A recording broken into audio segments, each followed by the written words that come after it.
بسم الله الرحمن الرحيم الرحمن علم القرآن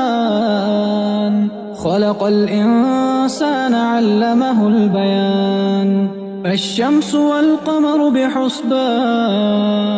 والنجم والشجر يسجدان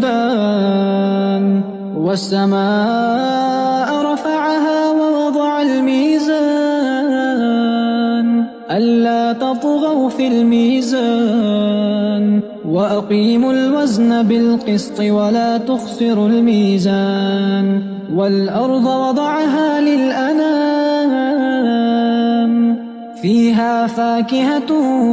والنخل ذات الأكمام والحب ذو العصف والريحان